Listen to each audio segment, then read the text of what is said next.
మీ మోకాల నొప్పులకు ఎటువంటి సర్జరీ లేకుండా ఎపియాన్ పెయిన్ క్లినిక్ అందిస్తున్న అత్యాధునిక చికిత్స. ఇద్దర్లో ఎవరు స్ట్రాంగ్? మీ ఇద్దర్లో మీకు ఒకటి చెప్తున్నా, నేనే స్ట్రాంగ్. అతను చూడడానికి అంత ఫిరోషియస్ గా ఉంటారు కానీ చాలా వీక్ అసలు మెంటల్ గా. సాఫ్ట్ అనుకుంటా కదా, చాలా సెన్సిటివ్, చాలా సాఫ్ట్. అర్థమైపోతుంది చూస్తుంటే. చాలా అగ్రెసివ్. నేనే అగ్రెసివ్, నేనే స్ట్రాంగ్. తను మాటే స్ట్రాంగ్, తన మనసు చాలా వెన్న లాంటిది. ఎన్ని రోజుల పరిచయం ఇద్దరిది? 2022 నుంచి. 2-3 years ఏనా? ఎక్కడో ఉన్నామా మాకు తెలుసు. అంటే పరిచయం ఫ్యామిలీ ఫ్రెండ్స్ కదా. అతను మా మాయ గారు లాయర్ కదా. శ్రీనివాస్ గారు నామినేషన్ వేయాలంటే మా ఇంటి నుంచే వెళ్ళేది nomination paper. Lawyer nomination prepare. So family friends మామూలుగా పరిచయాలు ఉన్నాయి. అంతేగాని దగ్గరగా పరిచయం అంటే 2022 నుంచి దగ్గరగా ట్రావెల్ అయ్యేది. సో ఎన్ని రోజులకి డైవోర్స్? అంటే తెలియదు అనుకోండి, అది కోర్టు కదా, ఇంకేం తెలియదు. డైవోర్స్ తర్వాత మ్యారేజ్ చేసుకుంటారా? ఎట్లా చేసుకుంటాం. సీక్రెట్ గా చేసుకుంటారా లేకపోతే పబ్లిక్ తెలిసేలా చేసుకుంటారా? మరి ఇంతమందికి ఇన్ని చెప్పి అది ఎందుకు చెప్పకూడదు? అది చెప్పాలి అదే కదా. కదా. జరిగిన ప్రతి విషయం ప్రజలకు తెలియజేసాం. పాపం ప్రజలే మాకు దేవుళ్ళు కదా. వాళ్ళకే నేను ఎప్పుడు నమ్ముతాను, ప్రజలు నమ్ముకున్నవాడు ఎప్పుడు చెడిపోడు. నేరం చేసిన ప్రజలకు చెప్తే ఆ నేరాన్ని అనుకూలంగా మార్చి మనకి ఆకాశానికి ఎత్తగలరు, అధోపాతాళానికి తొక్కేయగలరు. ప్రజలకు ఆ శక్తి ఉంది. అందుకే మనం ప్రజలకు చెప్పాలి. ప్రజలే దేవుళ్ళని నమ్మి నేను ప్రజలకు వాస్తవాలు తెలియజేశాను. అన్నీ విన్నారు, అర్థం చేసుకున్నారని నేను ఇప్పుడు నమ్ముతున్నాను. కాబట్టి మేము బ్రతకగలుగుతున్నాం. లేకపోతే చాలా ప్రమాదంలో పడి ఉండేవాళ్ళం. ప్రజల సపోర్ట్ వల్లే మనం నిలబడగలుగుతాం. ఎలా చేసుకుంటారు మాధురి గారు? గ్రాండ్ మ్యారేజా లేకపోతే రిజిస్టర్ మ్యారేజ్? మా ఇద్దరికి మానసికంగా ఎప్పుడో పెళ్లి అయిపోయింది.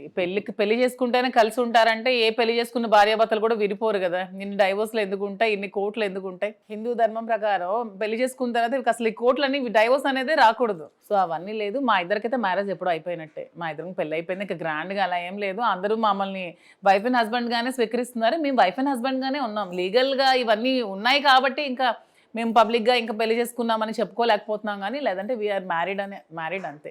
ఇంకా దేనికి మించి ఇంకా ఆన్సర్ ఏమీ లేదు. ఆయనేమో చేసుకుంటా అని చెప్తారు, మీరేమో ఆల్రెడీ అయిపోయిందని చెప్తున్నారు. అంతే, లీగల్ గా చెప్తున్నాను నేను. లీగల్ గా అయిందా అవలేదా అది చెప్పండి. అదే అది సస్పెన్స్ లో ఉంచేస్తున్నాను అంతే. ఓకే. మొన్న మధ్యన ఇప్పుడు చూశాను ఏదో ఇంటర్వ్యూలో, పిల్లల్ని కూడా వారసుడిని కూడా తెస్తాను అనేసి ఖచ్చితంగా. నాకైతే ఆ కోరిక మా ఇద్దరికి ఉంది. నెక్స్ట్ జనరేషన్ కి మా కార్యకర్తలు కూడా ఉంది. వచ్చిన వాళ్ళందరూ అమ్మ మాకు జూనియర్ దువ్వాడు కావాలని అడుగుతున్నారు.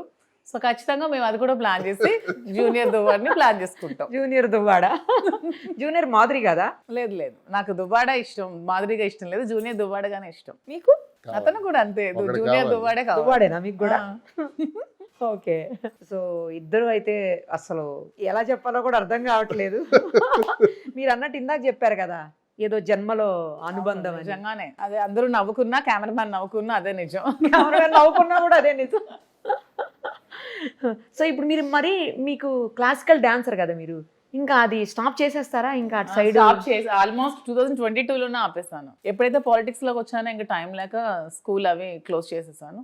నా స్టూడెంట్స్ కొంతమంది అక్కడ నేర్పిస్తున్నారు, అలా కంటిన్యూ అవుతున్నాయి. అక్కడ మీ మదర్ పేరెంట్స్ అటు సైడ్ అంతా ఓకేనా అండి? వాళ్ళు బాగానే ఉంటున్నారా? దగ్గరే ఉన్నారు. సూపర్. అక్కడే ఉన్నారా మమ్మీ? పిల్లలు ఇప్పుడనే కాదు, అంటే టెక్కల్లో స్కూల్స్ బాగోవని పిల్లలు శ్రీకాకుళంలోనే చదువుకుంటున్నారు. మొదటి నుంచి కూడా ఎల్కేజీ నుంచి అక్కడే చదువుకుంటున్నారు. మదర్ దగ్గరే ఉంటారు. అంటే ముందు నుంచి నేను బిజినెస్ లో ఉండేదాన్ని కాబట్టి మదరే పిల్లల్ని చూసుకునే వాళ్ళు. నేను వీక్లీ ట్వైస్ పిల్లల దగ్గర బిజినెస్ చేసేటోళ్ళు. నేను పెట్రోల్ బంక్ రన్ చేశాను. ఫాదర్ రియల్ ఎస్టేట్ యాక్చువల్ గా అపార్ట్మెంట్స్ అవి కన్స్ట్రక్షన్ చేస్తూ ఉంటారు. సో నాతో పాటు అపార్ట్మెంట్స్ కన్స్ట్రక్షన్ చేసేదాన్ని, పెట్రోల్ బంక్ నడిపేదాన్ని. సో ఆ విధంగా చిన్న పిల్లల్ని కొంచెం నా కష్టం అని అమ్మ చూసుకునేది. పెట్రోల్ బంక్ నడిపే రఫ్ గా తయారైనట్టుంది. అంతే. బంక్ కి ఎవరు పడితే వాళ్ళు వస్తారు, ఎట్లా అరువులు, ఫైనాన్షియల్ గా చాలా పెద్ద పెద్ద గొడవలు. కొన్ని లక్షల రూపాయలు కలెక్షన్స్ రావాలి. డీజిల్ తీసుకెళ్ళిన వాళ్ళు అరువులు లగేజ్ పీల్కి వచ్చారు వాళ్ళంతా. అమ్మ ఇంకా మేము ఇవ్వలేం, లాస్ అయిపోయాం అంటే రొయ్యల చెరువులు అవి చేస్తూ ఉంటారు కదా, వాళ్ళకి డీజిల్ అవసరం పట్టుకెళ్తూ ఉంటారు. అలా అరువులు ఇచ్చేసిన పట్టుకెళ్తారు, క్యాన్స్ పట్టుకెళ్తారు వాళ్ళు. ఇంకా అమ్మ మేము ఇవ్వలేమంటే ఇంకా అన్ని వదిలేస్తారు. ఇప్పుడు క్లోజా? బంక్ క్లోజ్ చేసేసాను. మరి ఇంకా ఇంకా ఇద్దాం అనుకుంటున్నా, రీస్టార్ట్ చేయాలి. మీరే స్టార్ట్ చేసి నడవచ్చుగా మళ్ళీ. ఇంకా అన్ని చేయలేను నేను. ఇంకా చేద్దాం ప్లాన్ చేస్తున్నాం. ఎవరైనా పెట్టండి ఇలాగే మొహమాట ఎక్కువ. అమ్మ వచ్చి ఇవ్వండి చెప్పండి, ఇచ్చేస్తా. నాదని తెలుసు కదా అందరికి, అమ్మేశానని చెప్పండి. అదే ఇంకా అలా చెప్పి చెయ్యాలి. వేరే వాళ్ళకి ఎంప్లాయ్మెంట్ లోకల్ కార్యకర్తలు కొంతమంది రన్ చేసుకుంటామని అడుగుతున్నారు, వాళ్ళకి ఇద్దాం అనుకుంటున్నారు. వాళ్ళు కూడా కొంచెం సపోర్ట్ చేస్తున్నారు. అదే ఎంప్లాయ్మెంట్ ఇచ్చినట్టు అయితే మీరు ఇందాక అన్నట్లు. సో ఇలా ఇక లైఫ్ ని ఇలా లీడ్ చేస్తారు అయితే ఇద్దరు కలిసి.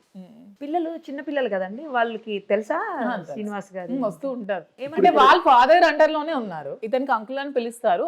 అర్థం చేసుకున్నారు అంతా, అంతే. ఇప్పుడిప్పుడే అందరూ జాబ్ చేసుకున్నారు, ఒకటి అవుతుంది. వస్తూ ఉంటారు, అతని దగ్గరికి వస్తూ ఉంటారు, ఉంటూ ఉంటారు. బాగానే ఉంటారండి. ఓకే. సో ఇంకొక జూనియర్ వచ్చిన తర్వాత అప్పుడు వాళ్ళకి అమ్మో ఇంకో తమ్ముడు వచ్చేసాడు మాకని అర్థం అవుతుందేమో. లేదు, వాళ్ళు కూడా తమ్ముడు కావాలంట. కావాలంటున్నా అడిగారా? మీరు అడిగారా, వాళ్ళు మిమ్మల్ని అడిగారా? వాళ్ళు కొన్ని న్యూస్ ఛానల్ చూసి మమ్మీ తమ్ముడు వస్తారన్నాడు, ఎప్పుడు వస్తారని అడుగుతున్నారు. అవునా? అవును, ఎప్పుడు వస్తున్నాడు? ఇప్పుడు కొంచెం బిజినెస్ సెటిల్ అయ్యాక. ఇప్పుడు ఫస్ట్ కాన్సన్ట్రేషన్ అంతా బిజినెస్ మీదే ఉన్నట్టుంది అయితే మొత్తానికి. లైఫ్ లో ఫస్ట్ మనీ అనేది కొంచెం ఇంపార్టెంట్ థింగ్, ఎందుకంటే అదే ఇప్పుడు ఆపేశారు కదా అతనికి ఫైనాన్షియల్ సోర్సెస్. సో ఫైనాన్షియల్ గా కొంచెం ఎదిగాక సెటిల్ అయ్యాక అప్పుడు మిగతావి.